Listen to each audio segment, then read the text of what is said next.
Good evening, ladies and gentlemen. I will call to order the Arvada City Council meeting for Monday, September 16th, 2024. First, I will call upon Councilmember Davis for a moment of quiet reflection and the Pledge of Allegiance. Please join me in a moment of quiet reflection.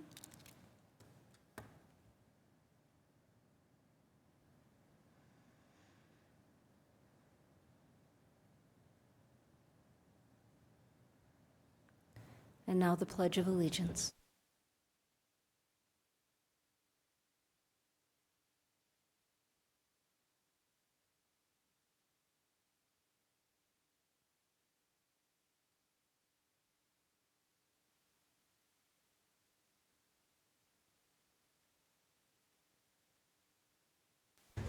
Thank you very much. Ms. Rush, if you'll do the roll call. Mayor Simpson? Here. Mayor Pro Tem Mormon? Here. Councilmember Ambrose? Here. Councilmember Davis? Here. Councilmember Ferre? Here. Councilmember Pfeiffer? Here. Councilmember Marriott? Here. Thank you. We have no minutes to approve this evening, and so I will go ahead and call upon Councilmember Ferre for the proclamation of Hispanic Heritage Month. Bueno, tenemos una familia para aceptar. Bueno, vamos al frente. Gracias. All right. This proclamation is for National Hispanic Heritage Month. Whereas National Hispanic Heritage Month is celebrated from September 15th through October 15th each year. The observation started in 1968 as Hispanic Heritage Week was expanded by President Ronald Reagan in 1988 to cover the month which is celebrated today. We recognize that September 15th is significant because it's the anniversary of the independence for Latin America countries, Costa Rica, El Salvador, Guatemala, Honduras, Nicaragua. In addition, Mexico and Chile celebrate their Independence Days on September 16th and 18th. Whereas the city of Arvada looks forward to with the greater community, highlighting the rich heritage, histories, food, music, and traditions of all 26-plus Latin American nations, while recognizing that these nations are not homogeneous, and this month celebrates, honors, and pays tribute to all their contributions to the city and our society. Whereas Latinos are individuals that are descendants from Latin American countries and may speak a variety of different languages. Hispanics are individuals that speak Spanish and are descendants from Spanish-speaking countries, including Spain. Latinx is a gender-neutral or non-binary term for people of Latin American descent, and we recognize the Latinx identity to encompass people in the Black, African, Asian, Indigenous, and queer communities. And whereas the city of Arvada is committed to recognizing Hispanic and Latino and Latinx cultures and heritage as the important part of the city and its strong, inclusive community. Whereas foster a dual language pre-K through 8 school serves as a hub of multicultural community in Arvada and continuously educates and inspires individuals to become responsible, compassionate, creative, bilingual citizens of the world. Now, therefore, be it proclaimed by the Mayor and City Council of Arvada, Colorado, that September 15th through October 15th is designated as National Hispanic Heritage Month and calls its observance to all Arvada residents, dated the 16th of September, 2024. All right.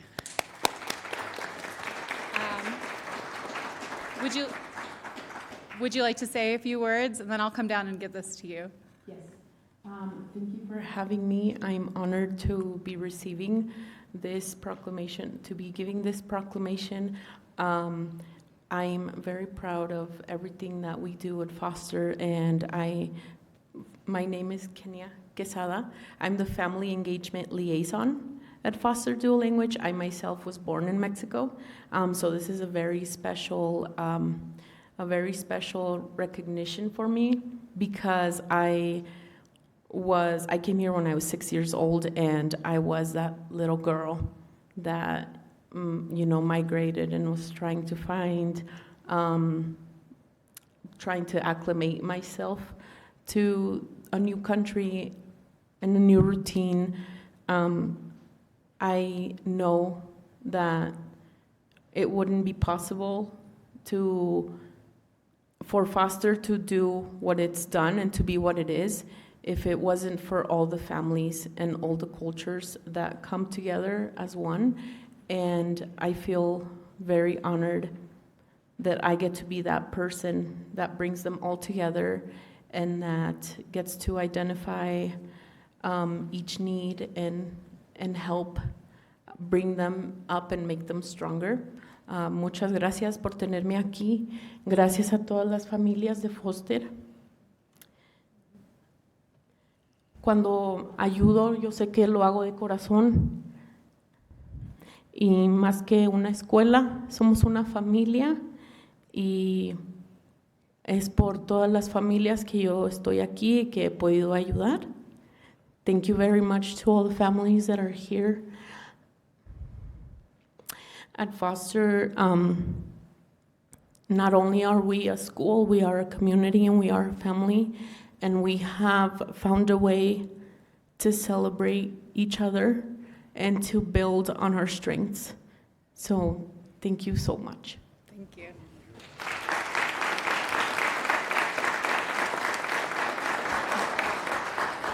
I'd love to invite the families from Foster to come up to join the photo. Yep, come on. As you're comfortable. Yes, absolutely. There we go. Yeah, absolutely. Yeah, come on this way. Come here. This way. Here. This way, and then we'll have all of you. I've had the great privilege to judge the tamale throwdown a few times. I will say it is by far my favorite school fundraiser of the year.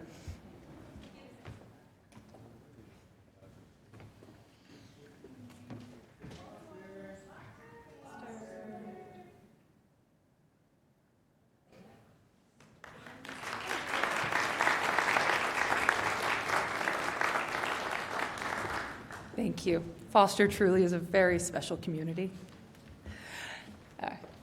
Next, I will call upon Councilmember Ambrose for the proclamation of National Emergency Preparedness Month. Thank you. Does Jason and Ashley, would you like to come down, and any other CERT members while I read the proclamation?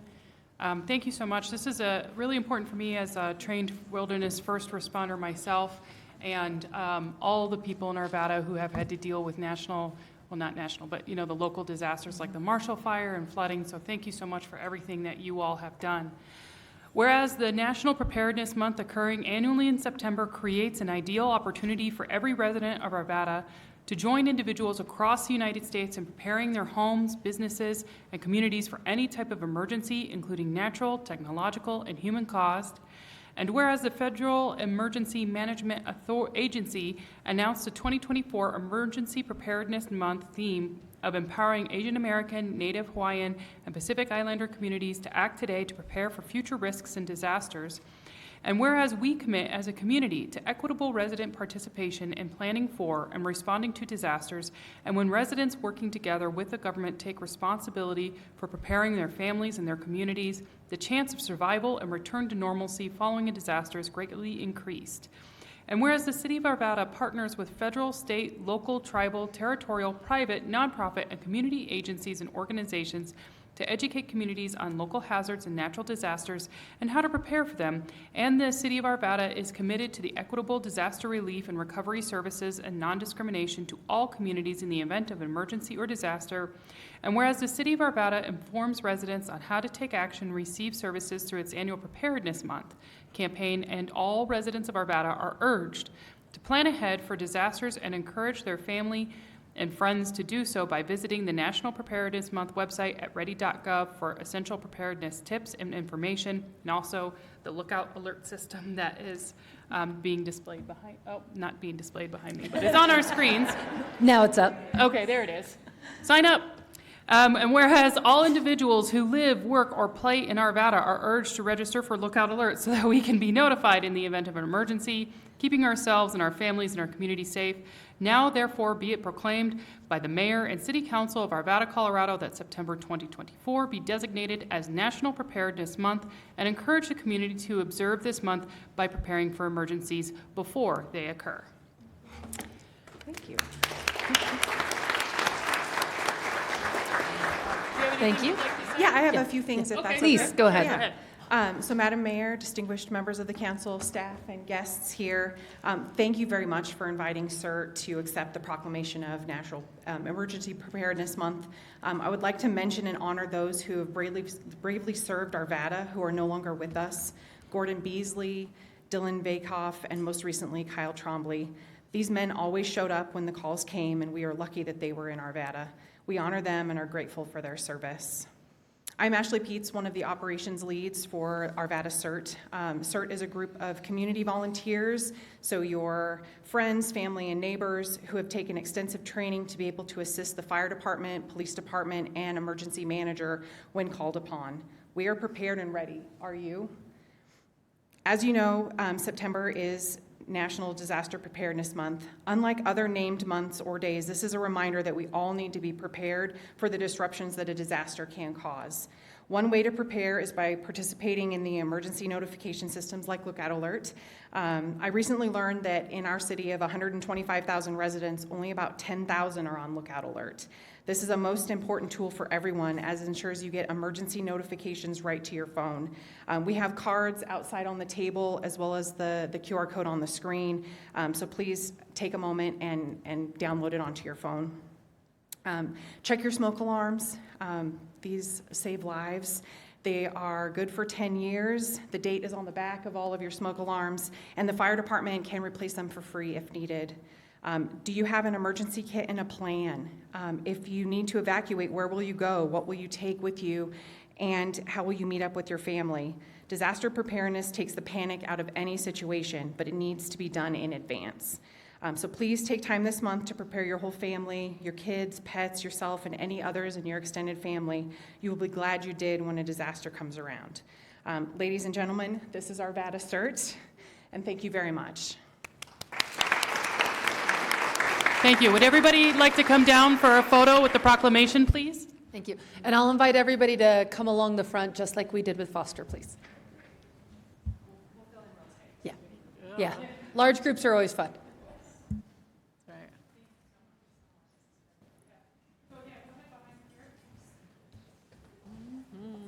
Hello. I got to go through the class to get that vest. I have to go through the class to get, oh, okay. Okay, got it. Really easy. I know. I want the vest. Don't you have your own vests by now? She has them in every color, folks.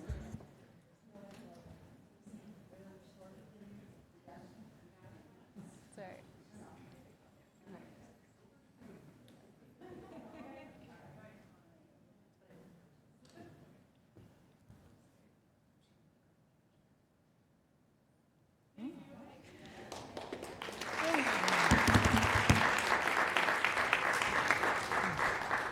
Indeed.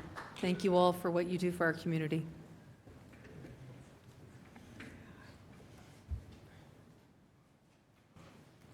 All right.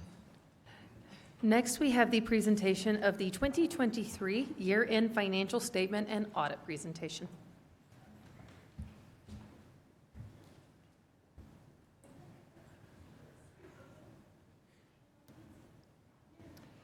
Good evening, Mayor and council members. Tonight we have Anna Thigpen from our audit firm, Forbes Mazars, here to present a summary of the 2023 financial audit. Good evening. Earlier this afternoon, I had the pleasure to report the results of the December 31st, 2023 audit, where we went in detail over the results of the audit. Our audit begins typically in early January with a week of planning, followed by several weeks of audit work in April and May. This year, that time shifted just a little bit, and the audit work was primarily completed in May and June of this year.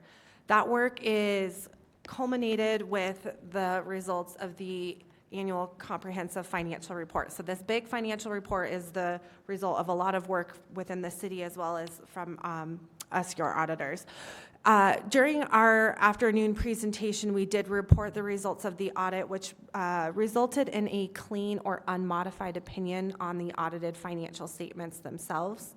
In addition, we do audit the city's major federal programs, which this year also resulted in a cleaner, unmodified opinion on the state and local fiscal recovery funds.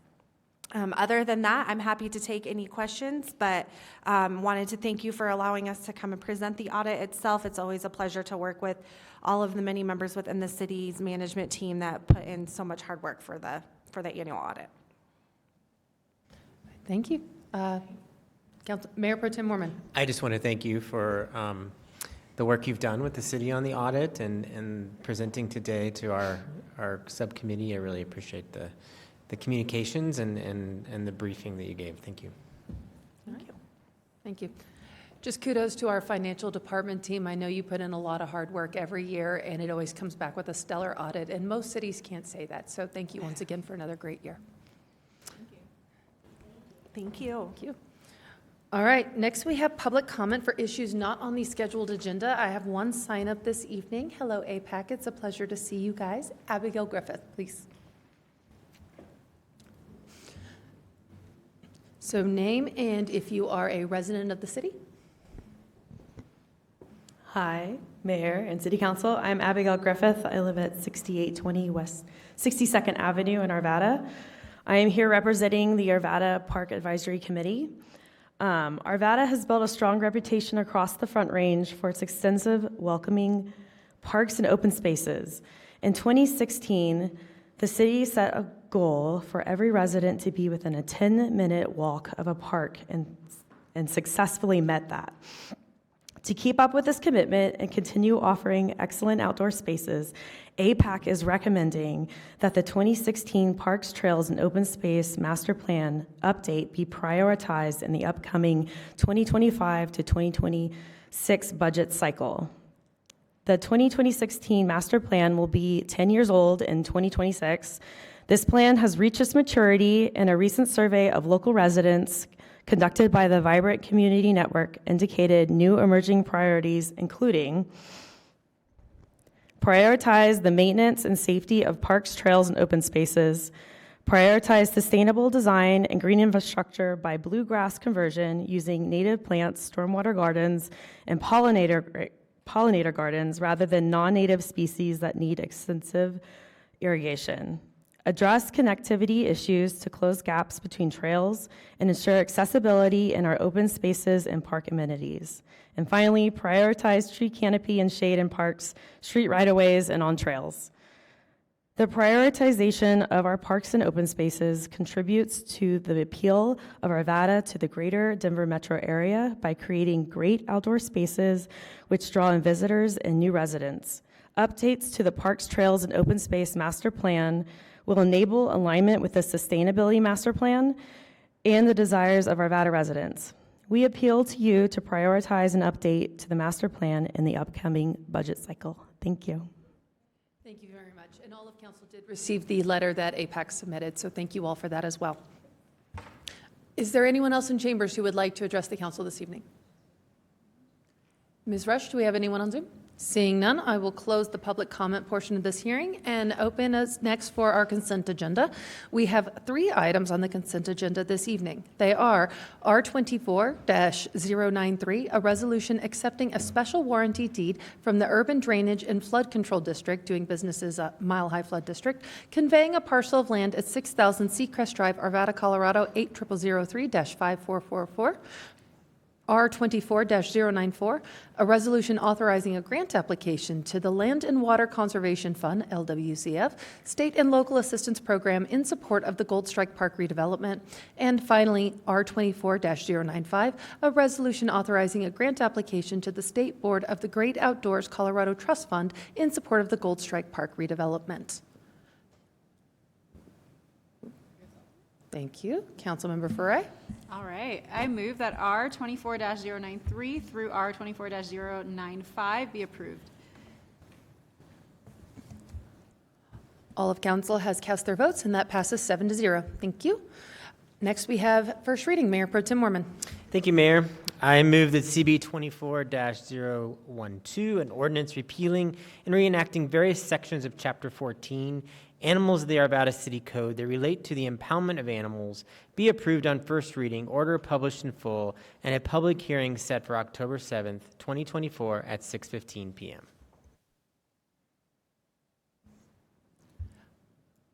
All right. All votes are cast. That passes 7-0. Thank you very much.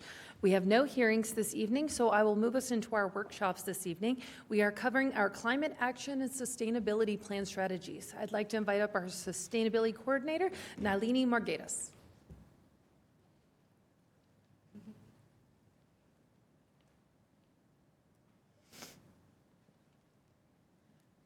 Ms. Margaitis, did I pronounce your name correctly? It's Margaitis. Margaitis, I'm so sorry. Thank you for having us, Mayor and council members. Again, I'm Nalini Margaitis, Senior Sustainability Coordinator here, and we have representatives from Lotus Engineering and Sustainability. We have Rachel Meyer, Molly Marcaselli, and Hilary Bosch. And we'll be continuing our discussions and conversations that we've had with you earlier. Reminder, we were here at a workshop in April, study session in July, and now here we are again. So part of the presentation is going to have a brief refresher from engagement opportunities. It's also going to highlight engagement opportunities we've conducted since that July 22nd study session. It's also going to incorporate some of the feedback you all have suggested.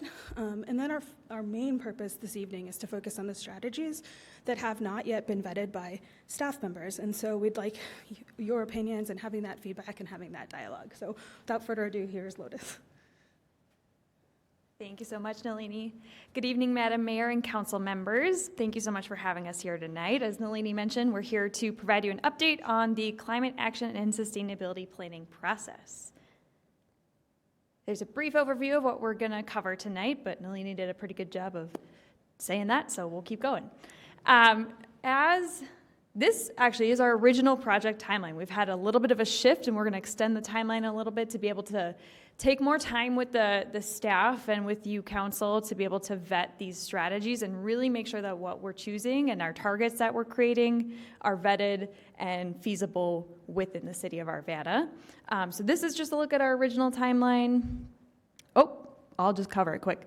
We've shifted this a little bit. So our open house that says October 16th has been bumped back a month. It's now November 14th. So mark your calendars. Same time, same location, the Old Town Library. And then we're going to aim to wrap up the plan. We'll come back on December 9th to present our draft plan and all the strategies that we did end up honing in on and selecting as our prioritized strategies. And then we'll wrap up and finalize and adopt the plan after that. So that's really the only shift. Just a reminder that we are now in the early fall portion of the plan. So we have gone through an initial strategy prioritization with the focus group that has involved members of ASAC and other experts from the community that have come together to help us prioritize the strategies. We've also done some greenhouse gas emissions reduction modeling of some of the strategies that have been prioritized by the focus group. We've done a lot of community engagement over the summer, and now we're shifting into that fall portion where we're going to work on some implementation details as we finalize and prioritize those strategies and start to write up the plan and some of the targets within the plan. So some updates tonight on our stakeholder and community engagement process. So public outreach. Just a reminder, we were back at the Kite Festival in April. That was our first public engagement event. We talked to a lot of people at that event and got just some initial feedback from them on what does a sustainable Arvada look like to you. I'm going to kind of breeze through this since I covered this at our last session. The next event we had was the Taste of Arvada. We tabled there, and at that point in the process, we were further along and we had some sectors and some initial kind of groupings of strategies that we'd done. And we just initially polled people and did some dot voting, asking, what would you like to see the city do, and what are you really interested in participating in as a resident? So you can see some of the dot voting up on the screen. Then a couple days later, we were at Arvada on Tap doing something similar with the public. Slightly fewer people because that was in the middle of a heat wave and it was like 105 degrees outside, so we didn't get as many people. But we did the same activity. We did dot voting, received some more input from the community there. So there's our 3 events. Since then, we also tabled at Foster's School Carnival. They're not here, but very important, very cool, fun event that we were able to table at. We had different activities for the kiddos and the adults. So we had iPads there with a survey for the adults saying, you know, what do we really need to know if we're going to implement some of these strategies or programs or funding incentives to do climate action. Then we had more interesting fun like coloring for kiddos. We had 25 survey respondents while we were there, between 100 and 150 attendees overall, other interactions at our table, and we had other fun goodies and prizes that we handed out, like those Excel light bulb kits and coloring books and other fun resources. As a reminder, we have ongoing public engagement happening. We have the webpage for the Climate Action and Sustainability Plan up right now. It's continually being updated throughout this process. We've been posting to Speak Up Arvada. We have bi-monthly questions that go up, so every 2 months there's a new question, and then we collect that feedback and digest it and then implement it and some of the feedback that we hear from the community into our planning process and into the strategies. We are putting out a listserv, so we have a monthly newsletter, the Sustainable Arvada listserv that goes out. That's been updated monthly. We engaged with Neighbors Connected, and then that is the old date. The community open house is November 14th. And the most recent update, so every year, as you know, the city contracts with Probalski Research to do a statistically significant survey of the residents in Arvada. This happens every year. It's a quite extensive survey. This year, we're going to add a question related specifically to sustainability and climate action to the survey, and then that way that question can be asked year over year, and you guys can collect feedback on what is working, what people are interested in adopting, and then what barriers, if any, are popping up that might need to be addressed and taken care of into the future. So that question that's going to be added to the survey, in the past year, which of the following sustainability and climate actions have you personally taken? And then those are some of the options that'll be listed in this year's survey. And here are just some other engagement tactics. So the city's social media pages, including Nextdoor. So the bi-monthly question that gets posted on Speak Up Arvada gets posted as well on Nextdoor, so that way a wider breadth of people can access the survey and take note of it. And then we're also able to track comments and interactions with that survey question and be able to pinpoint exactly where those people live within the community, so we can kind of get a geographic sense of where people are and who's interacting. We have the city's newsletter, Arvada News, that goes out. There was a bi-monthly utility bill e-newsletter and insert in the water bills recently, so we've started adding that to our engagement tactics. We send out employee updates. We've been using the Arvada report to provide updates.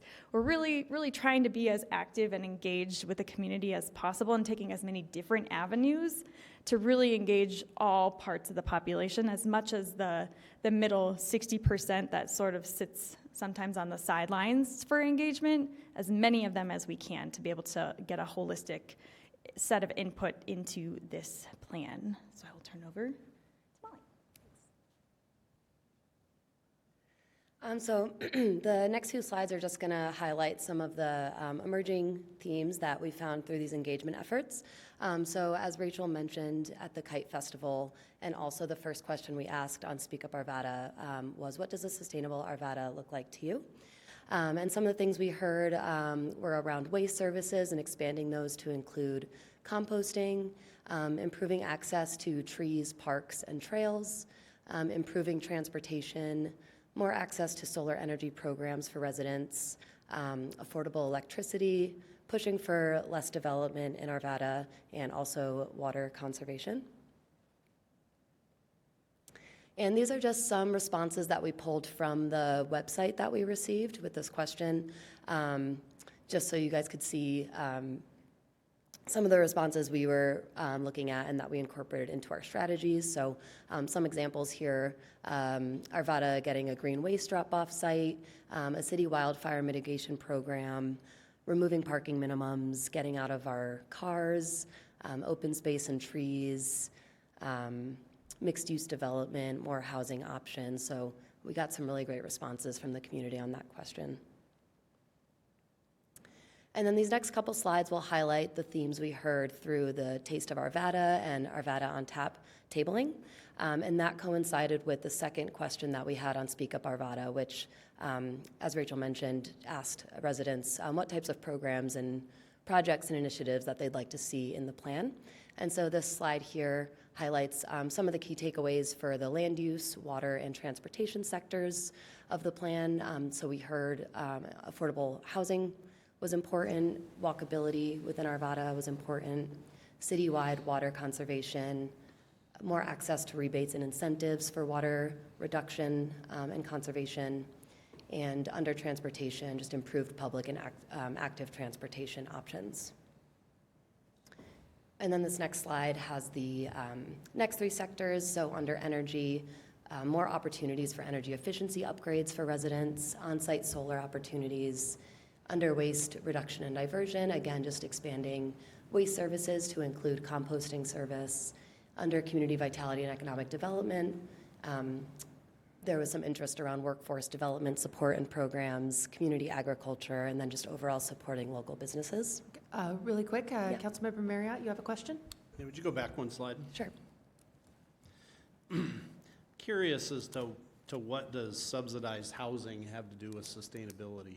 I mean, I understand it's a social desire of some people, and there may even be overlapping social desires there, but I fail to see any connection there whatsoever into using less energy or using less water or any of the other themes of sustainability. Yeah, I think it is more so aimed at just that social aspect of sustainability.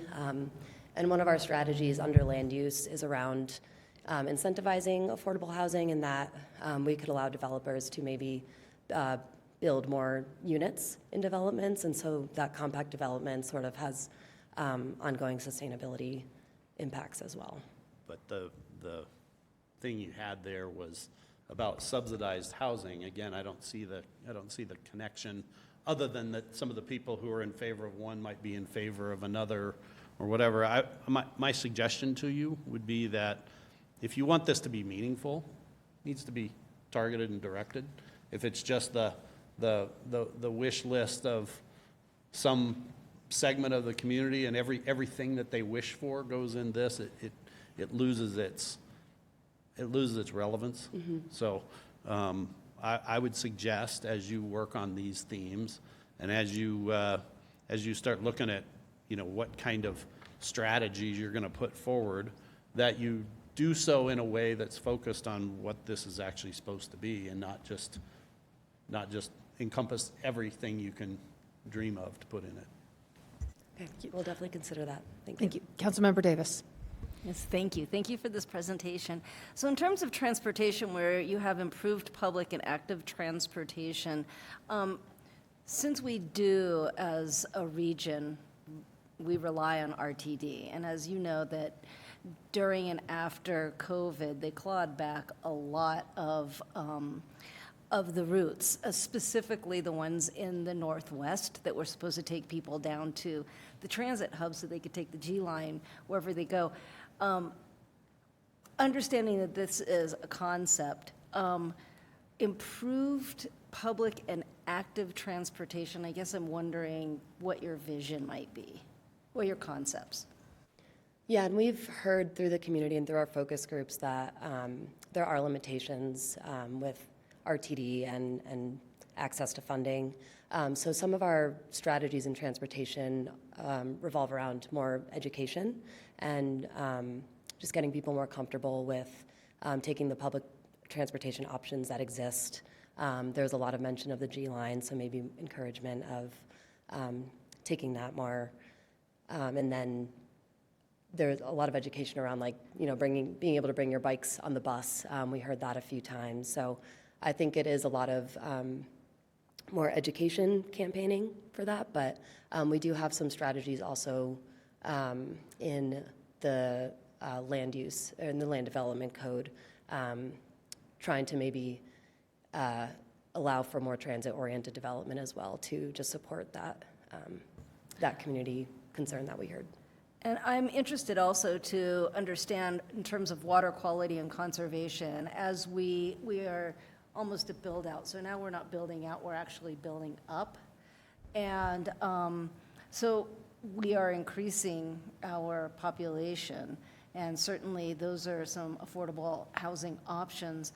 What are you thinking about water conservation? Because more people means more water. Mm-hmm. Yeah, that's a great point. And I don't know that we have strategies right now that sort of address that overlap or that intersection. I think right now a lot of our water strategies are leveraging existing programs, maybe at the state level that exist or regionally that exist, and again, focusing on educating the residents on how they can reduce their water consumption. But, yeah. Yes, I'll actually just tag on a point. This past week, I was at Mayor's Leadership Academy, and it was notable that while most of the water use in Colorado goes to agriculture lands, of residential use, more than half is for watering lawns. So, Mayor Pro Tem Mormon. Thank you, Mayor, and thank you for the presentation. And just going back to the topic of affordable housing, as you've got it here on the slide, isn't the intersection there that if you have a greater affordable housing stock in an urban area, that you're reducing the amount of vehicle miles traveled to work and to, shop and to different places? And so that's where I see the interconnection there in order to one of our goals is to reduce greenhouse gas emissions from those vehicle miles traveled. Is that your understanding? Yes. Thank you. I see no further lights. All right. All right, so this slide just, again, we pulled some of the responses we heard that we received from the second question we had up on Speak Up Arvada. And that question was, what projects, programs, or initiatives would you like to see the city implement to advance sustainability in Arvada? Again, we kind of highlighted these themes here, but some people mentioned better infrastructure for recycling and compost, rebates for e-bikes, encouraging more use of the light rail, incentives for heat pumps. So again, just a lot of really great responses from the community. Really quick, apologies. Councilmember Ambrose? What does biophilic design mean? That's a great question. My understanding of biophilic design is, I think it's design that, sort of like urban design that is meant to sort of mimic natural systems. And if they're supposed to be more efficient, use less energy, things like that. Okay. Be better for flooding. Thank Yeah. you. Green And infrastructure is a good example. Like Gia's? Oops, so sorry. Be better for flooding and for some of those green infrastructure purposes. Perfect. I'm also excited to see a pay-as-you-throw program on here, considering we have one. We're ahead of that one. Awesome. All right, and then these next few slides just highlight some of the takeaways we heard when we were tabling at the Foster Dual Language School at their carnival. And as Rachel mentioned, the survey questions we had at this event were really trying to focus on how we can better implement the strategies within this plan, what would get residents to take advantage of any programs that the city may offer through this plan. So some things we heard, what would help residents participate in city-led programs, overall just better outreach, more dissemination of information about those programs, providing information through schools, making it easier to sign up for programs, and having a better understanding of qualifications and eligibility and how to access those programs. And then another question we had was more related to, how can we help residents use public and active transportation more within Arvada? We heard a lot about safety and reduced fees, education about bringing bikes on RTD, that last mile connectivity, having more options and increased frequency in service, cleanliness and efficiency, and just overall knowing the routes better. And then just an upcoming engagement. So we did just close out our third question on Speak Up Arvada. We have not yet seen those results yet, but we have about, I think, 88 responses last time we checked. And this question, we basically summarized all of the strategies we have and asked people to rank their top 5. So just wanted to inform you of that, and we're looking forward to seeing those results. So that was all of our sort of general public engagement. I just wanted to talk a little bit about our more central focus group. So as Rachel mentioned, this was a group made up of ASAC members as well as members from the Chamber of Commerce, private industry, housing authority, and they were really instrumental in helping us co-create the strategies for this plan, and we really leveraged their expertise to not only help develop those strategies, but also as Hillary will get to in a few slides, developing metrics to rank, score and rank all of the strategies as well. And as I mentioned, this focus group, they're not just local Arvada residents with that local experience, they're also experts in renewable energy, building science, waste management, water resources, sustainability. So we really leaned on them a lot for a lot of decisions in this plan. And we plan to have 5 total meetings with them. We've had 4 thus far. We have one on Wednesday with them. And in that meeting, we will be drafting goal statements for the plan and also diving into some implementation details for the top strategies that kind of end up at the top of that prioritization. And I will pass it over to Hillary to talk about strategy development. Perfect. Move that up a little bit. Can you guys hear me all right? Okay, perfect. So now we're going to really dig into how we develop strategies, and then, as Molly had mentioned, how we're prioritizing them. I want to reiterate once again that these strategies are being currently vetted by staff. One of the great things about working with you guys at Arvada is that you have incredibly intelligent staff that are really excited about these strategies and are really willing to take an in-depth look at them to make sure that they work for what the programs that they're working on, but then also moving forward. So getting that buy-in now, it might take a little time, it might extend our timeline a little bit, but we know that it will pay dividends in the long run by making sure that Nalini has all the support she needs to get this done at the city. So there's a lot on this slide, but I wanted to really talk about how these strategies came about. So Rachel really talked about that interaction with the general community, and then Molly really dug into kind of that expertise that the focus group had. So they really helped drive and create a lot of these strategies. But there were a lot of other pieces that went into those strategies. So Arvada has a lot of plans, really impressive plans that we wanted to make sure that we're building off of. We're not going to have a plan that's just created on its own with 100% unique strategies. We really want to take the strategies in these other plans that are working and that are pushing sustainability and elevate those to really support them. And we want it to be vice versa. So when you're updating these plans, we want to make sure that sustainability can be built into those plans. So we really looked at those plans and took strategies that made sense for that. As you know, being in Colorado, there are a lot of communities surrounding you and then regionally that are working on sustainability with a lot of lessons learned. One of the questions that came up earlier was talking about RTD. That is not a unique issue that you're concerned with. This is all the surrounding communities are dealing with that. And so that's part of our plan is working with other communities, figuring out what their needs are too, and then where can we maybe push for a new bike or bus route along those lines. So those are things that we are looking at by working looking at neighboring communities, and also just Lotus has worked on a lot of these sustainability plans around the region. We also, which we talked about this the first time we came here, we're also taking into account the money that is coming in from the federal government as well as the state. Energy Office got a huge amount of money. Dr. Cog got a lot of money. So we want to make sure that we're taking that into account to encouraging maybe sustainability strategies that could be put forth and get done at this time that maybe in a couple years when that funding's not available would not be possible. So those are all pieces that we are taking into account. Any questions on that? So to better organize the strategies, we have them in these 6 different sectors, and I'll talk about those in a little bit more depth in the next slide. But one thing I wanted to make sure is that we put throughout and built into each one of these sectors is equity and resilience.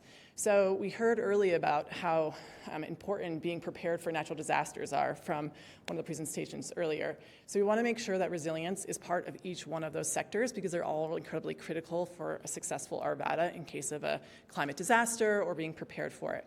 So that's really built into each one of those. We also looked through an equity lens to make sure that these programs are working for everyone in your community. So that is one thing that we wanted to make sure that each strategy was vetted and looked at for that.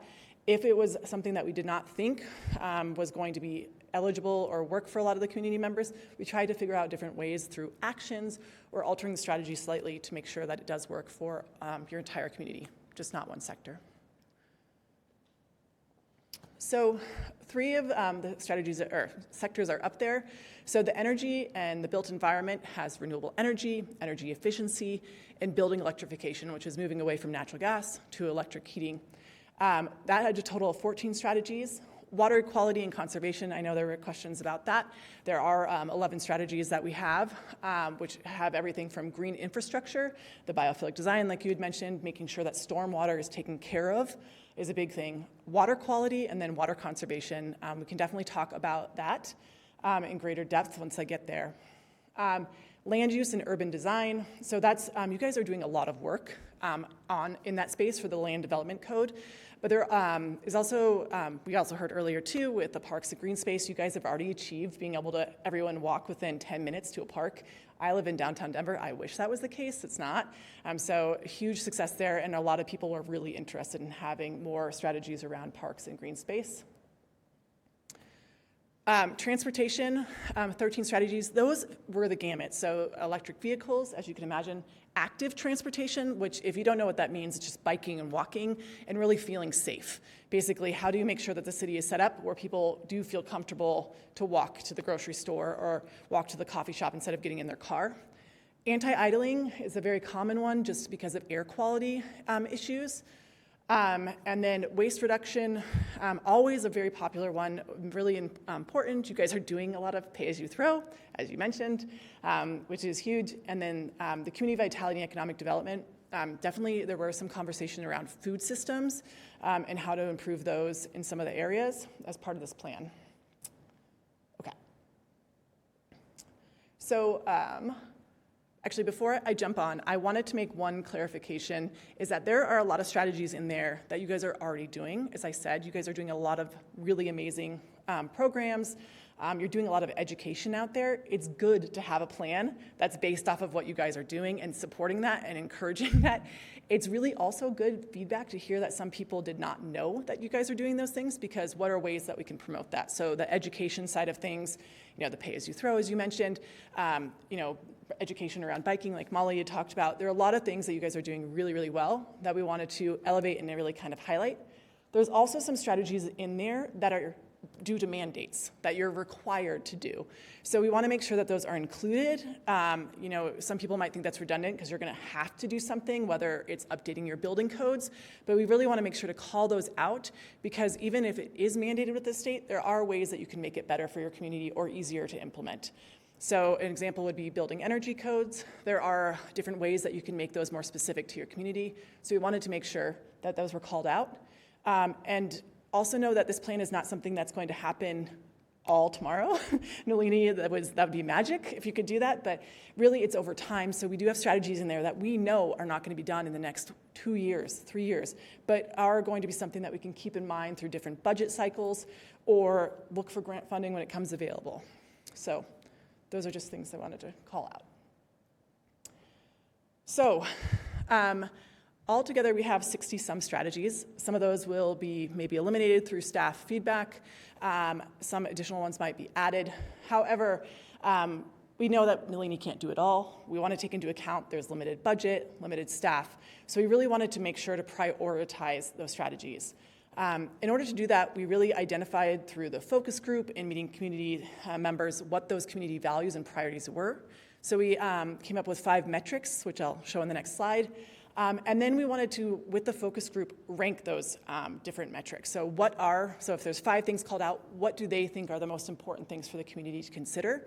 And then we as consultants were able to go in and rank the different strategies based on these different metrics to really understand which strategies rise to the top. So we'll show you a little bit more.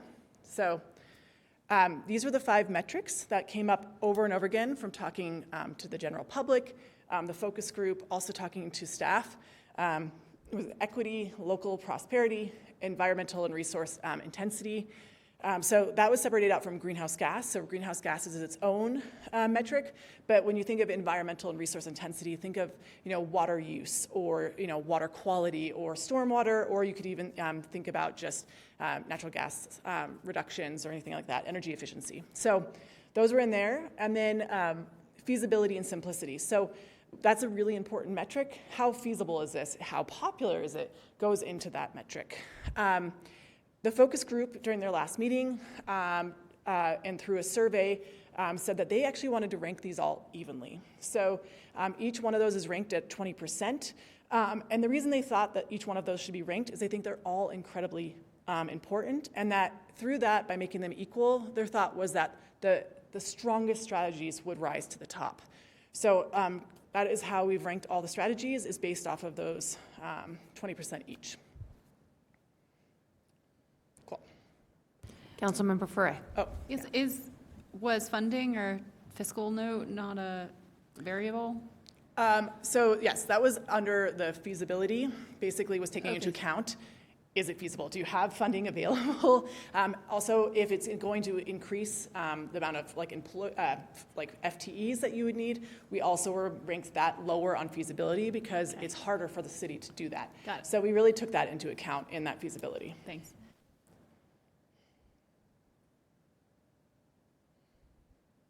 I see no other lights. Sorry, what was that? I see no other lights. Oh, okay. So there's a lot of words on the slide.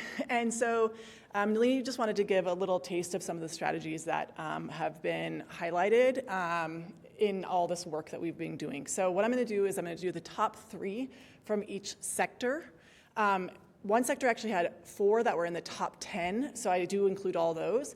But you'll see an example of what they're up there. These are being currently vetted by staff, so they could change, they could be eliminated. There are all those that are considered. But right now, in our current weightings, these are the top 3 in the energy and built environment. So the first one is really building off of that energy code work that I had mentioned a minute ago.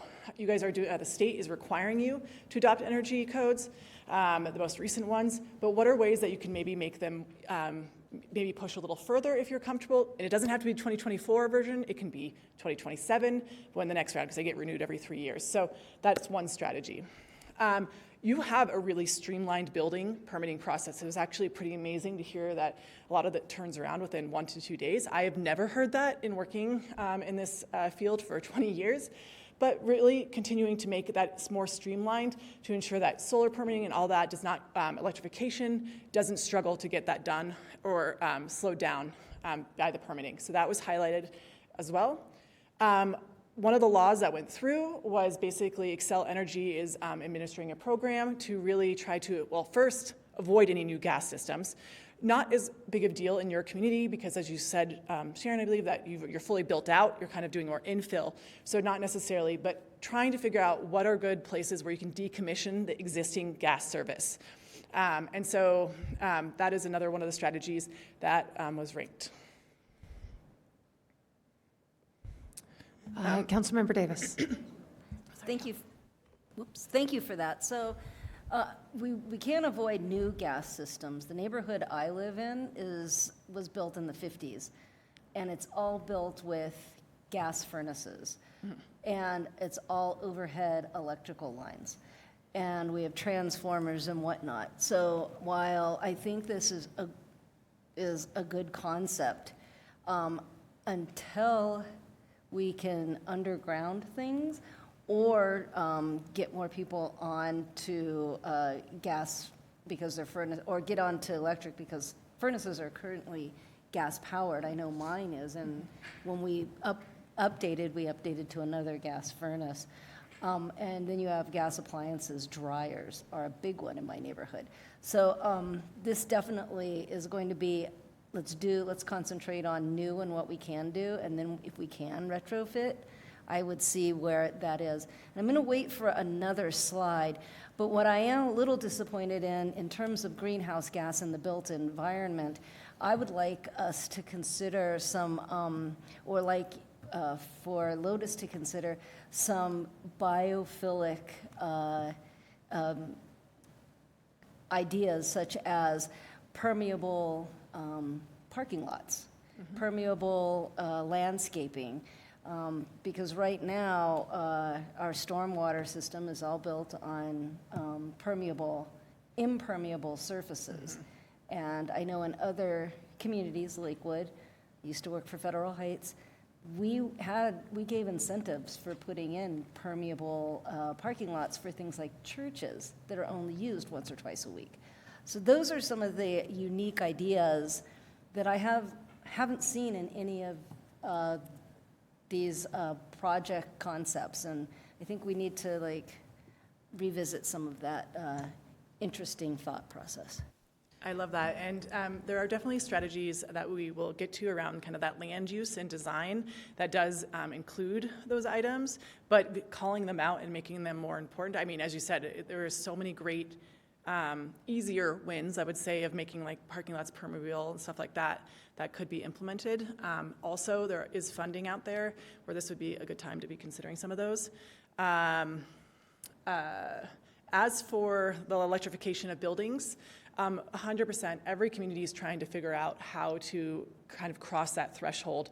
And new build is definitely one of those ways that it makes a lot of sense. What we also have seen is that getting people to understand the benefits of like heat pumps and electrification, and also all the funding that is out there. There's a huge amount of incentives. So when their boiler goes out, they are ready to switch instead of being like, oh, I'm just going to replace it with like, right? So making sure that that is something that if it does fail and you're going to already have to pay for a new system, that you're ready and with the education and the financial incentives that you know that there's an alternative out there, if that makes sense.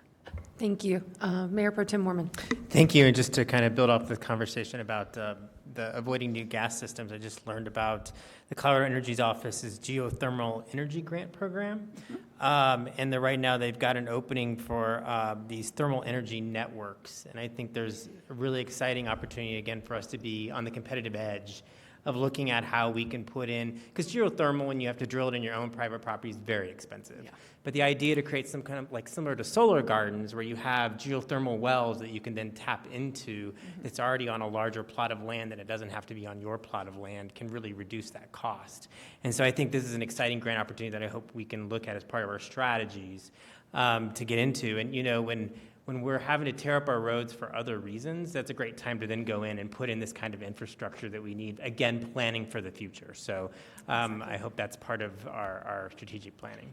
Yeah. Mayor Pro Tem Mormon, it's fascinating you bring that up. At Leadership Academy last week, we were at Colorado Mesa University, which has a world-leading, or at least United States-leading geothermal. Most of the campuses run off of it, and they have it right underneath the campus pitch where the kids play soccer and rugby and hang out. It was genuinely very cool. It is really cool, and your point is very well taken, that just doing it on your own is incredibly expensive, but figuring out ways that you can support that. And then there was a member on the ASAC community that actually is very knowledgeable on geothermal that definitely came up, so that was great. Go? Sorry, I just can't see. Okay. Great. So some of these questions came up earlier around kind of compact development. So I think that's another word for some of the affordable housing too, is just having more compact development where people can walk to things, where the square footage is going to be smaller. You're not going to necessarily have lawns. Those are all things that we heard over and over again of community members being really interested in, of having that variety in different households that they could utilize, and also being able to afford is obviously a big part. A big benefit of compact development is that transit-oriented development can be layered on top of that, so making sure that there's a bus stop, there's the demand built in, making sure that it's really set up for success of people being able to use public transportation, also hopefully being able to use that active transportation as well is a huge thing. We talked to, Molly had mentioned these incentive bonuses. There actually is a lot of state legislation that is going to be encouraging that basically more compact development, and Molly, you can speak to this better than I can too, of basically eliminating parking minimums and ensuring that there can be more compact development within your community. So there are a lot of things that were in the way of getting that done for cities that have now been eliminated by the state through the last legislative session. And then we talked about this a little bit, but that protecting sensitive lands and wildlife habitats, there is a lot of people that in the public outreach piece talked about how much they love the parks, how much they are really proud of just Arvada and its connection to the land. So making sure that that is a piece of the sustainability plan came up quite a few times as well. Thank you. Councilmember Marriott. Let me ask a couple questions about this one. On your number 3, would you define the word affordable housing? We can definitely add a definition. I would love to match it with what the city is using. Yeah, I'm just asking you, I mean, you guys developed this. What do you mean when you say additional affordable housing units? Are you talking about less costly housing units? Are you talking about subsidized housing units? What is it that what do you mean with that definition? So that definition gets thrown around very loosely. It's very euphemistic for some uses.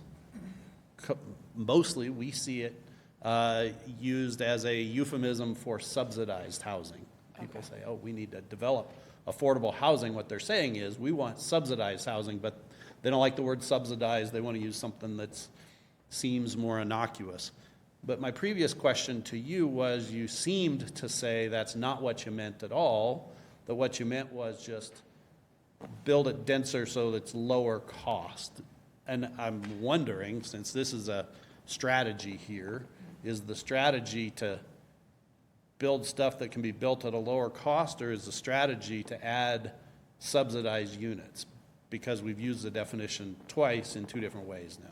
No, it's a great question. So I guess the first question I would have is, does the city have a definition for affordable housing? Correct. Okay. Councilmember Foray, this one's all you. Well, yes, but I just wanted to clarify. I think what we're trying to say is affordable in terms of the cost, not in subsidy, for the purpose of this presentation. Yes, 100%. Okay. Yes, subsidization did not come up in Okay. any of those conversations. I like that you're wanting that definition because we were not aware that that was what maybe was implied. But we would also like to, once again, use the work you guys have already done and use the definition, and we can put that as either a footnote in the plan, but we'll make sure that that is the case. But subsidization, which for some reason is a very hard word for me to say, it was not part of So what we're for the purposes of this presentation, affordable housing units in the context of it is that what would be the reduction of cost for a total home build? Correct. Okay, thank you. Mm-hmm. Okay, so if that's the case, how do you square within your various strategies amongst your areas where you're directly conflicting with yourself? So let me give you an example. In the previous slide, it talked about green building stuff. So you can build lots of different ways. And the more green you build, the more expensive it gets. But then in this strategy, you're seeming to say that what we want to do is we want to build more at a lower cost. So which is it? Because you kind of can't have both. You get one or you get the other. So from the perspective of the national labs, from most of the, reports out there, they would actually disagree that the green building is more expensive at this point. Once again, I have talked about the different incentives that are coming from the utility, but also the state in order to do greener build, but you also have to look at the life of a building.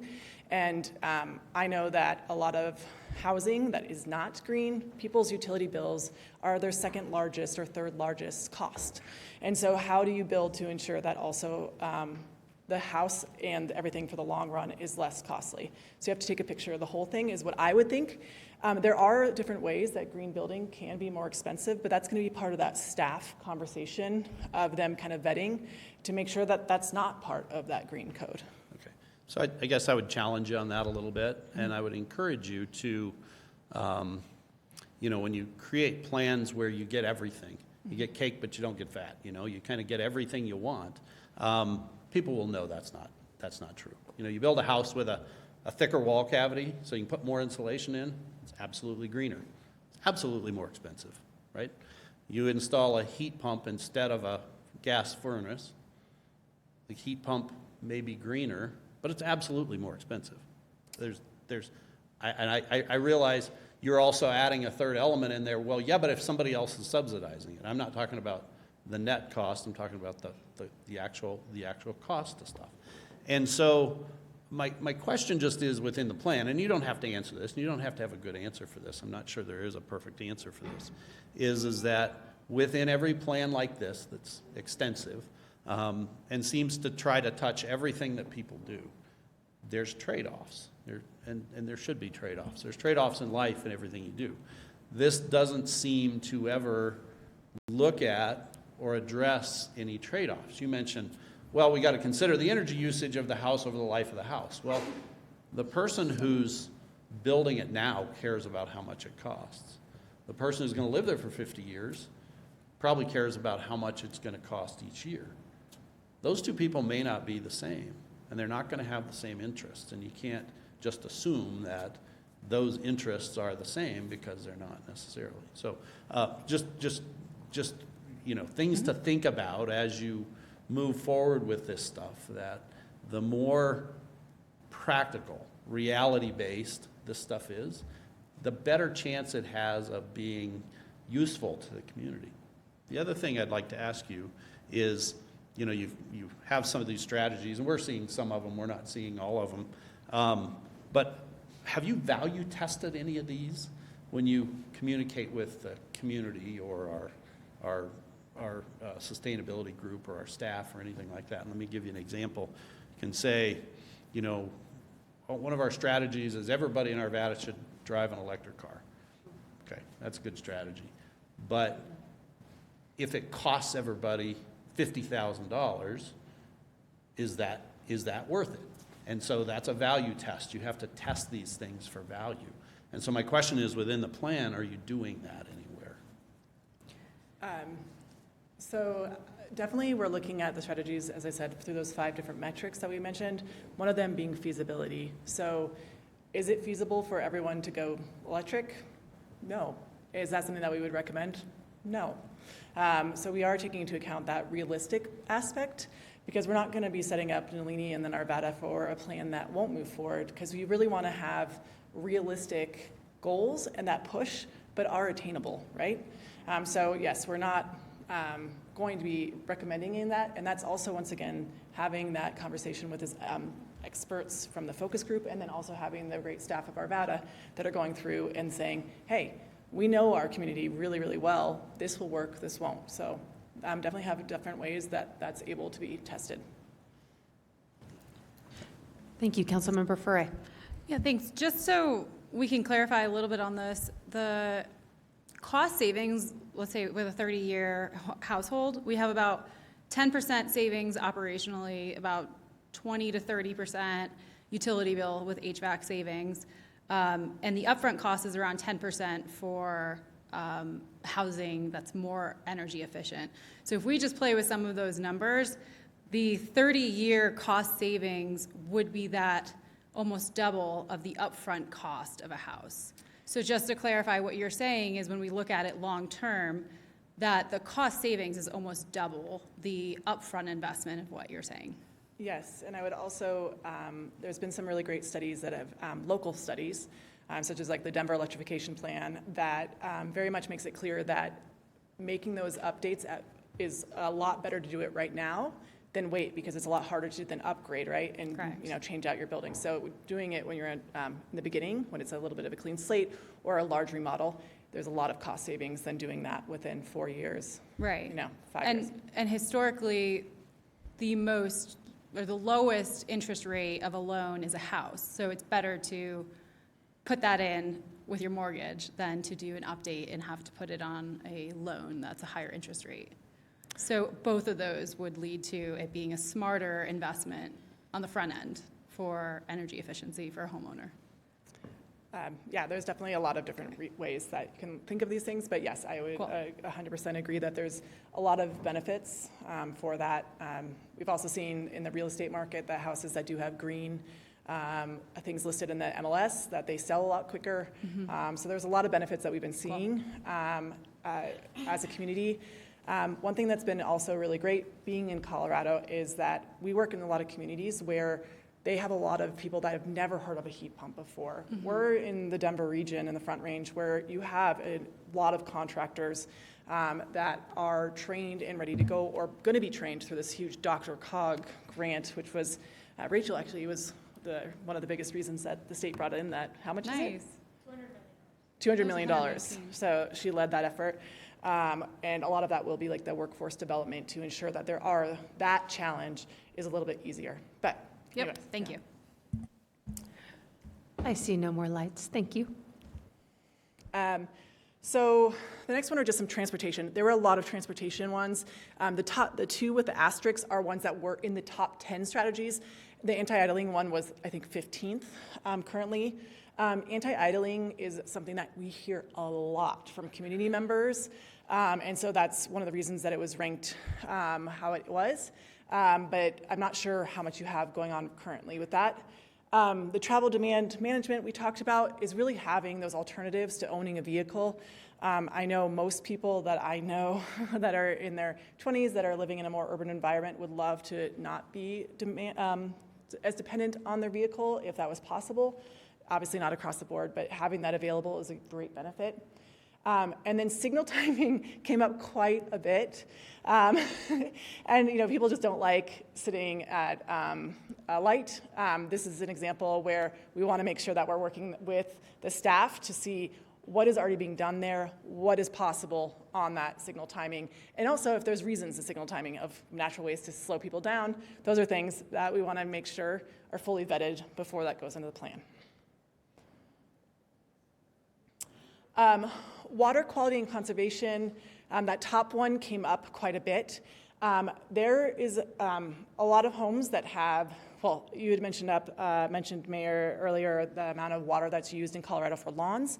So people who have lawns and they want to keep them, they really want to empower themselves to understand, if there are real-time data to reduce those leaks and encourage conservation. So say there's a big rainstorm, no one wants to water their lawn when they could, not pay for water. So that's one of those that people are really, really excited about, and you guys are already doing some work along those lines.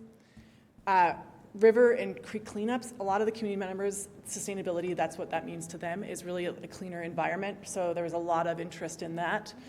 And then water conservation in city-owned properties, some of that's already going to be mandated through some of the new legislation that went through. But definitely there was interest in, walking the talk when possible. Obviously hard when you guys are running the parks and other areas where water is kind of essential and it's more of a community aspect. But in those medians and other areas that maybe it's not as essential, definitely some interest there. All right, Councilmember Furray.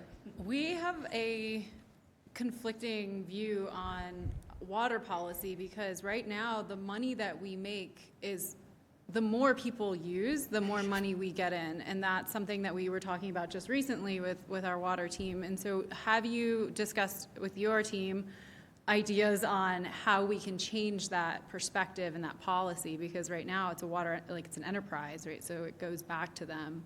But how do we navigate that? Has your team thought about that? When you're looking at water conservation, that means that the water team is losing money. And how do we?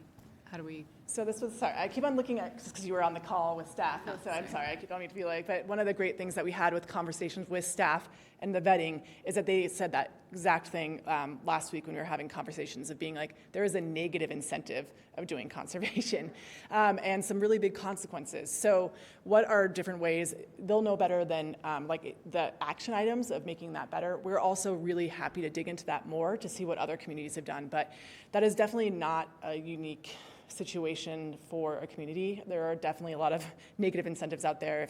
For waste, some people, they actually make money if the people throw away more. There's definitely a lot of different programs out there where that's the case. So I'm happy to dig into that more and get back, but I'm excited to see some of the action items this staff comes up with.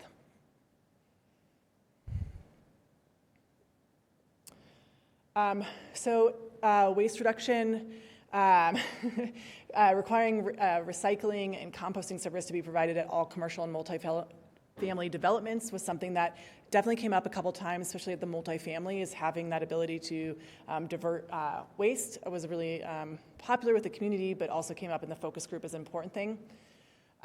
Educational campaigns, you guys do have actually a lot, well, not only a good system, but you also have a lot of different ways that people can get rid of their waste, but a lot of people don't know about it. So this is an example where we heard a lot. We need more, hard to recycle centers. We need this. But you guys have that, so this is a great way that education and educating residents, building off of what you guys already have, is a huge, kind of, I think, an easier win strategy. So that was in there. And then I would say that this is probably one of the bigger challenges for the whole Front Range, is just what to do with construction and demolition waste. There's not really a great way currently to recycle a lot of it. So I know Boulder County is working to open up a construction and demolition recycling center, but this is something that we would say that it's not going to be right away. It's something that, as that supply and demand of how can you do stuff with that, the C&D waste, that you guys would want to be one of those that would actually really support that. Cool. All right, last one. I know you guys have been really good. This was just that community vitality aspect. There were a lot of interest in working to ensure that they're not food deserts. So I'm sure you guys know that term of just limited grocery stores, or the areas that are called food swamps, which is just the overabundance of fast food options. So that definitely came up as something that would be greatly beneficial. And then really trying to support the Jefferson County Food System Report. I'm not sure if that's been presented here, but it's a really great report on how to ensure that there's more local food, healthier food within the community. So kind of building off the work that's already being done. And then lastly, there is a really great program in the state with the Colorado Green Business Network, and they vet and they do all the work, so it's already covered with them doing that work. Socially responsible businesses. So encouraging businesses that are local to join that and kind of figure out ways that they can be more environmentally and socially responsible is great. But then also encouraging some of those businesses to work in Arvada was something that people were definitely interested in. So with that. Before you move on, sorry, go yes. back Councilmember Marriott. there if you don't mind. Tell me again how number 1 applies to a sustainability plan. So, I mean, I understand how it applies to social programming, but how does it, what's the sustainability part of that? Councilmember. Other than, again, some people are fans of both or, you know, whatever, but. Yeah, so did you want to, you were jumped in your seat, so I don't know if you want to. Sorry, I've been really exploring a food waste policy bill on this idea, but the mayor redirected me and said I'm not the one giving the presentation, so I'll turn it back over to you. Tell you what, you guys take your crack at it, and then Councilmember Ferre, I would love for you to add any thoughts you may have.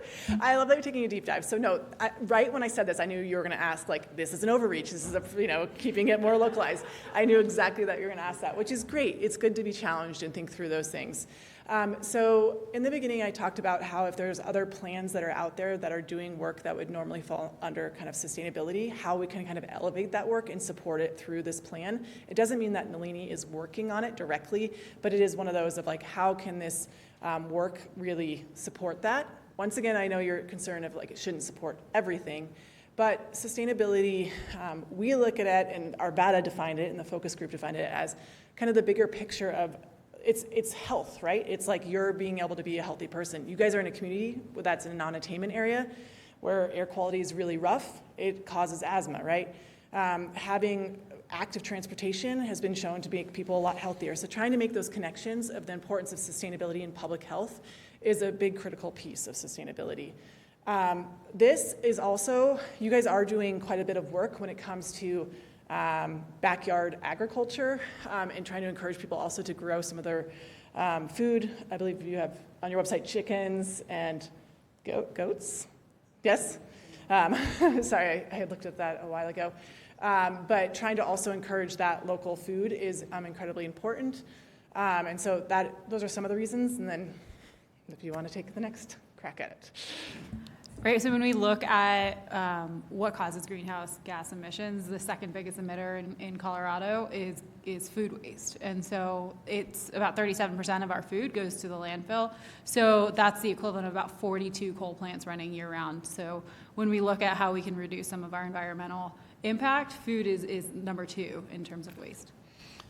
I don't think number 1 says anything about food waste, does it? Right, so when you're looking, so when we look at food waste, we're also looking at transportation from the farm to the store, to the pickup, to the landfill. So all of those is kind of a holistic approach of food waste. Next to it is also when you look at grocery stores, if you're in closer proximity to a grocery store, you can get healthier food as opposed to food swamps that are not healthier food that tend to be thrown away more often. So restaurants, for example, throw away food at a higher rate than those at grocery stores. Grocery stores have stronger partnerships with food banks and sharing that. So I think the transition from food swamps to grocery stores is kind of a pivot point there too. So no offense, but that seems like a very large stretch. But let me go on. Let me ask you about this. So putting something like this in a plan seems to suggest that you want the city of Arvada to adopt this plan. And my guess is you'd hope they would act on this plan so that something like this should generate some kind of action, correct? And so it seems to say that under the umbrella of sustainability, that Arvada is going to go out and do economic development, economic subsidy, economic attraction of some businesses over other businesses in certain spots. Is that, if you follow me, is that what this leads to? Is that what you hope that it leads to? Or why would it be in a plan if you don't want it acted on? So you're asking if the plan is encouraging, like when we talked about the Green Business Network businesses, for those to move to Arvada? I was talking about number one here. Oh, so you're talking just solely the food? Well, I mean, it can be any of them, but let's stick with number one is what we're talking about here. You know, it would seem like and it's your number one on this slide, right? So it's not strategy number 28 or something like that. It's number one. That the city should act on this if this is one of our goals here under the umbrella of sustainability. The city should act on deciding where there's not enough food options, I think you called it, right? Or grocery stores, and then we would go try to lure a grocery store. I mean, the city doesn't own grocery stores, so the city can't put one there, but incentivize someone to be there, attract them there, and that has something to do with sustainability. Is that? Well, most of the cities, I feel like or did you want to jump in?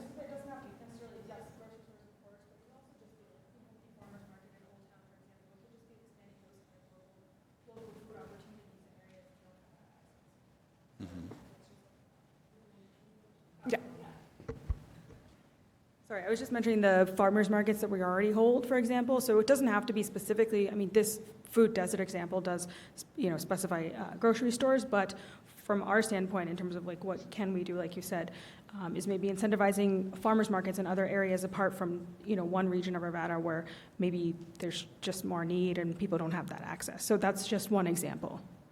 Okay. Thank you. Councilmember Davis, you had your light on next. Thank you. So a couple of things following on with my fellow council member, Mr. Marriott. Grocery stores count roofs. We have no control over that. King Soopers and Sprouts wasn't going to come to the city without a number of roofs. So while it is a food desert, it seems like a food desert, until there's the X number of roofs, they're not building anything. I remember my sister-in-law living out in Reunion, and if you forgot something, you were pretty much out of luck because it was a food desert and it was also a school desert until they had X number of roofs. And then the overabundance of fast food options, food swamps. I kind of take umbrage with food swamps, especially in Old Town, because the G line is there and we wanted people to ride the G line and come to all of our restaurants that are in Old Town. So by this definition of an overabundance of fast food options, even though we have sit down, but it's also sit down to go, or to go, you're calling Old Town a food swamp.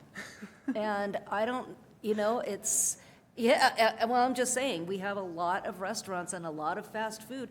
52nd and Wadsworth, we have, 3 or 4 burger joints right there?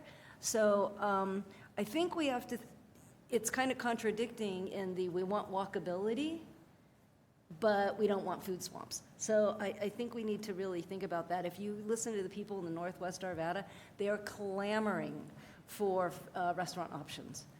Mm-hmm. These are people who can drive to King Soopers and get what they need. So I think we just have to balance what we're saying here so that we're meeting the needs of everyone in our community.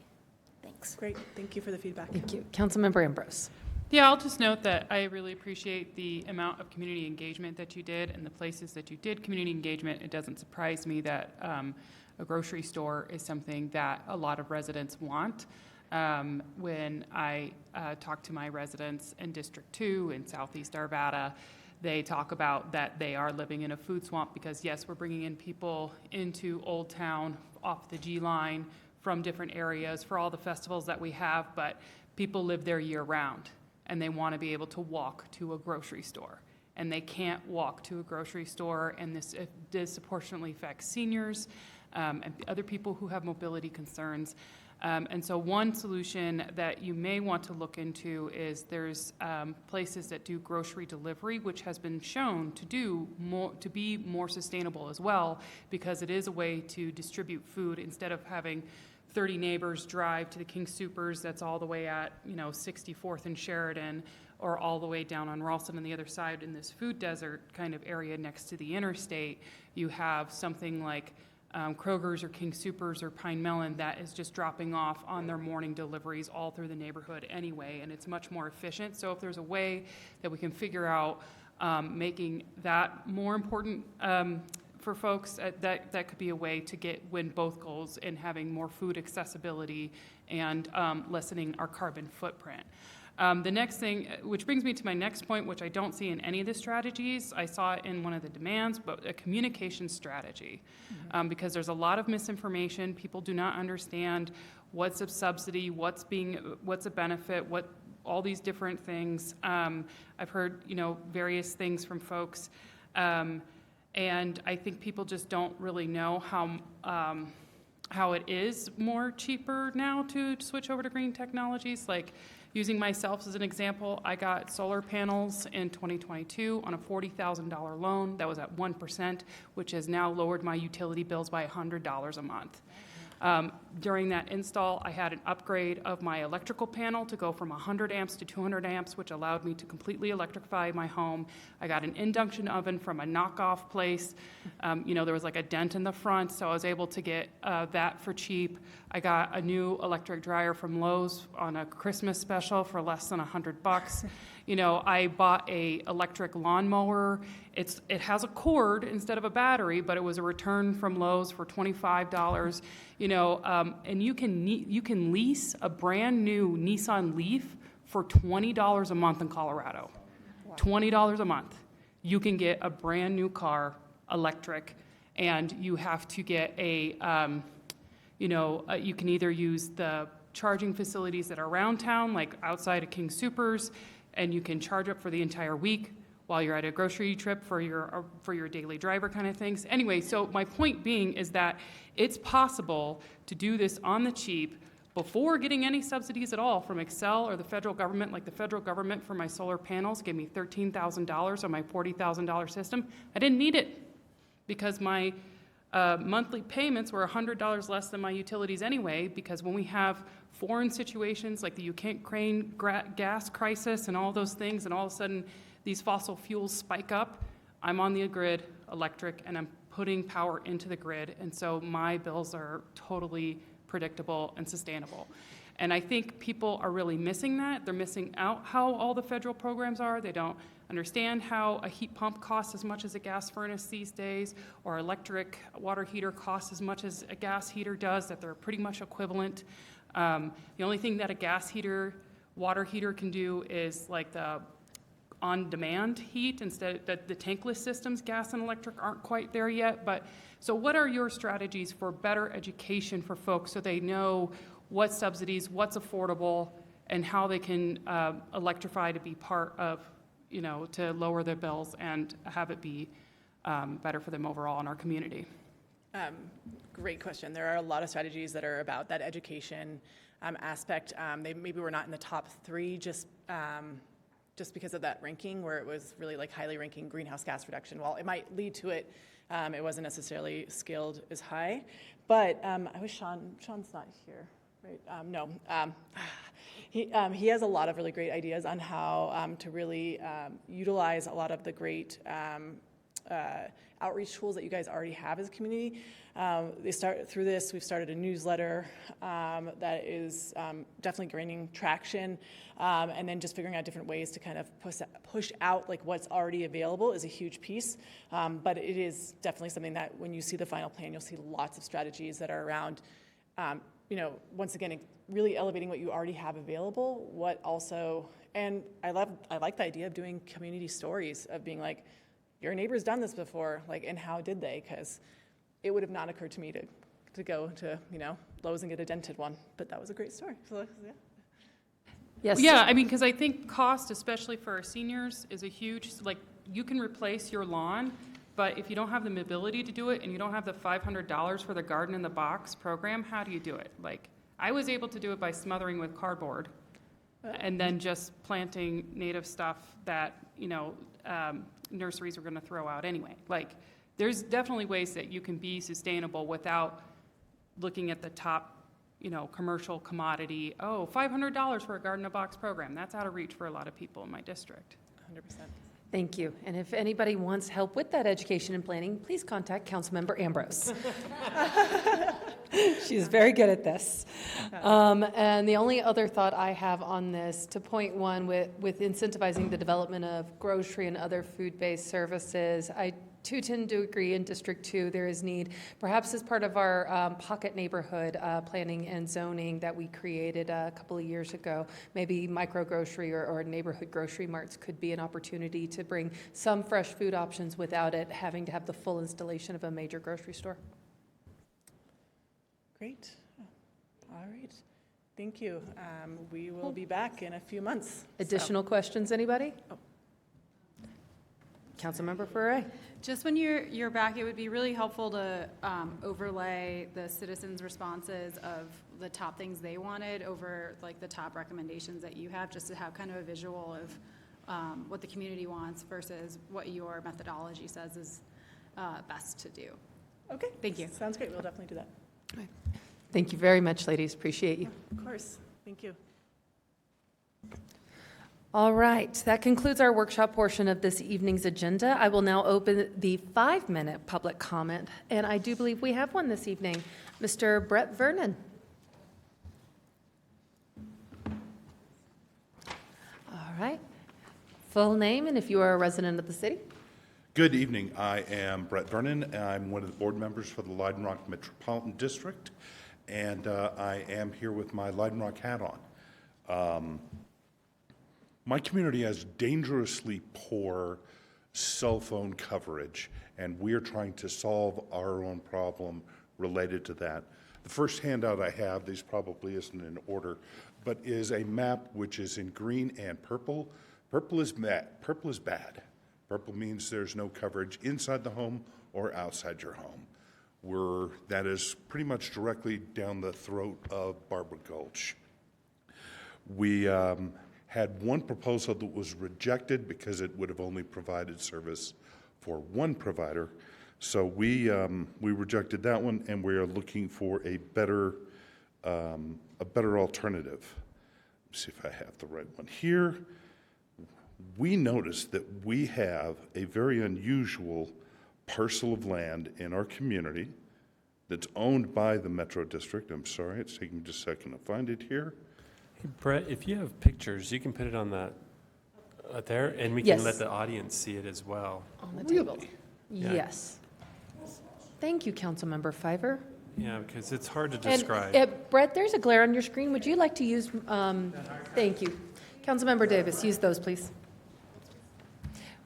Don't worry, Brett, I'll give you an extra minute here. And then you can zoom in. Okay.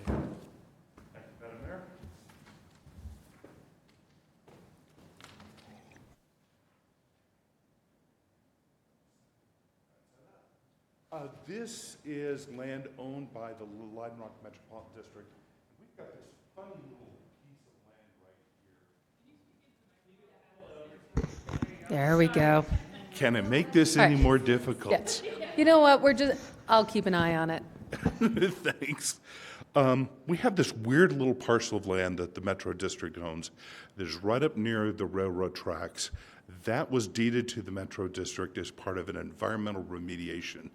There was a spill on the other side of the railroad tracks. It was deeded to our, our Metro District so that we could do the monitoring and the cleanup.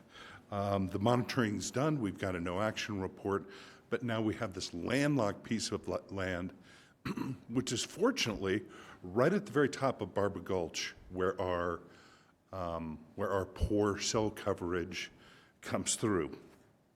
So we started reaching out to cell phone providers, T-Mobile, Verizon, and AT&T. T-Mobile actually responded and said, yes, we'd like to put a cell phone tower up there. We just need somebody to build the tower. I connected with Councilmember Pfeiffer, and he connected me with a tower building company that said, yeah, we can do something up there. The only challenge is, how do we get to it? That's not me. This is the approximate location of where the cell phone tower would go. It's pretty similar to what it's kind of a zoomed in portion of that map. The question is, how do we get from the available power here to where they can get a crane through to put a tower there? This would be a ground lease. We're not gonna try and operate our own cell phone tower or anything like that. We'll just lease them the ground. They do all their good stuff. The only way through that we can find, and I don't have the map that shows the terrain, but it is incredibly steep here, is unfortunately we have to go right through the Jefferson Parkway right away. It's the only way we're going to be able to get to this piece of land. There's no way to come around and behind. I looked into that. You may have a contour map in your package that shows how steep the gradients are there. Each one of those lines is a foot apart if you have that. I think it would, hopefully this would work if we go through the parkway, underground, excuse me, an access road through the parkway until it potentially gets built. And if it does get built, then we need some kind of shoulder off ramp that would go over off to the side to be able to allow the tower operators to be able to not only install, but service whatever cell phone installations they have there.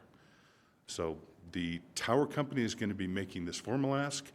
They'll be the ones building the tower, building the access road, all that kind of stuff. But it really won't happen unless we can get through the right-of-way for the parkway. So I know that's kind of a steep ask, but there isn't another route, and it is important for my community. Do you guys have any questions? Technically, we're not allowed to with public comments. Fair enough. All right, but every single one of us knows how to find you, and you know how to find us. So, Councilmember Pfeiffer. I do want to make comments, though. Can I? Go ahead. You've been quiet all evening. Go ahead. Well, I mean, it's not towards him, but it's for council more than anything. Brett, I appreciate you bringing this to. I asked Brett to come and speak to. I'm on a legislative committee at the Capitol around cell phone coverage, and I don't know if I voluntold you or threw your name out, but basically I had him come and testify in front of the legislators and the rest of the committee on urban issues where we do not have cellular coverage. Why this is important for, I think council needs to pay attention to this, is not only on the wildland fire side, when we talk about reverse 911 or anything, like you can say alert all day long, there is a group of folks in Leiden Rock that will not get the text. And in fact, I had my emergency management manager live there, and he moved out of here because he was afraid he would get a call for an emergency and not get it. And so he actually moved over into Candelas so he can have better cell coverage. But this area is in desperate need for cellular coverage, and I think we, as a city, I appreciate the fact that the Metro District went as far as they did to solve their own issues. I think it only behooves the city to step and lean forward on the topic as well. Now, I will tell Brett, one issue is when you do any type of crossings of any interstate, this is not an interstate, but any highway, could cause some issues with the feds if the feds are involved, which I don't know if they would. This gets in way over me because it's a private road. But sure. And then access points off of main highways are a challenge. So it's not that it can't get done, it's just there's more challenges when and if the road ever gets built, right? But in the meantime, we should probably lean forward on the topic as a city and try to solve this, because if you look at the coverage maps, I think you propose that the coverage changes completely. If you can put a before and after up there, I think that would be a good explanation of how desperate the need is If I add the after? That's the before, that's the after, and then you have the before if you want to put it right next to it. Like the current predictive one is probably not, but purple is bad. And that Purple is is bad. actually covering a good about a third of the community at minimum does not have any cell coverage. Out of, I don't know how many, 1,200 homes? How many homes do you have there? 1439. 1439. So I would say a third of the homes don't have cell coverage at all. So they're not broadcast adequate through coverage. internet inside their house. So anyways, I didn't mean to belabor it, Approximately but it's a 500 public homes. safety. What? Approximately 500-ish homes. Yeah, so I think it's something that we need to watch for from a public safety perspective. And I got to applaud the Metro District by leaning forward on a topic and trying to solve their own issue by leveraging their land, their efforts, and relationships. And did a great job testifying over at the Capitol a few weeks ago. Thanks, appreciate that. Thank you. One quick thought, the access road would not cross the highway if it were being built. That would completely cover the access road. We'd just have some kind of shoulder exit there. So it would only cross the right-of-way before the highway's built. Yeah, if the highway after it was done, it's an access point. And yes, I think people know the access point. All right. Well, appreciate it. Something to look into further. Thank you, Brett. It's always good to see you. All right, that concludes, is there anyone else in chambers who would like to give public testimony at this time? Seeing none, anyone on Zoom? Seeing none, I will close the public comment portion and open it to City Council reports. Mayor Pro Tem Mormon. Thank you, Mayor. I just have two. I know last week Councilmember Davis brought up Davis Lane Community Meeting, and I have that now the actual correct date and time, so I won't fumble it. So it's September 25th. That's a Wednesday at Arvada West High School from 5 to 7 p.m. So we really encourage the community to come out and talk about the future of amenities at the park post sewer line work that's being done there now. And then my second is that I will have my monthly coffee chat on Friday, September 27th from 2 to 4 at Sweet Bloom at 77th and Watts. Thank you. I see no other lights. As many community members know, tomorrow evening at 6 o'clock at Simpson Methodist Church in deep East Arvada, Adams County, Arvada, we have a town hall to discuss the potential navigation center ideas. There has been a tremendous amount of misinformation and frankly some incorrect, just outright incorrect information floating around out there, and it's been causing a lot of worry to people. So I just wanted to share that. It is likely to be a full house, but we will be sharing information as we go. I just wanted to let people know that that is happening. It's the beginning of a process. As anyone who watches this meeting regularly knows, we have not voted on to adopt any kind of plan. It is the beginning of a process, and we look forward to engaging with the community constructively tomorrow night. Ms. Haley. Thank you, Your Honor. Good evening, City Council. We do have a workshop next Monday. It's a hefty one. We have two workshops where we'll be presenting our 2025-2026 budget recommendations to you, and then we'll also talk to you for one more time regarding our water rates and fees for 2025. So thank you. Excellent. Ms. Morris. Nothing from me, Your Honor. All right, we stand adjourned.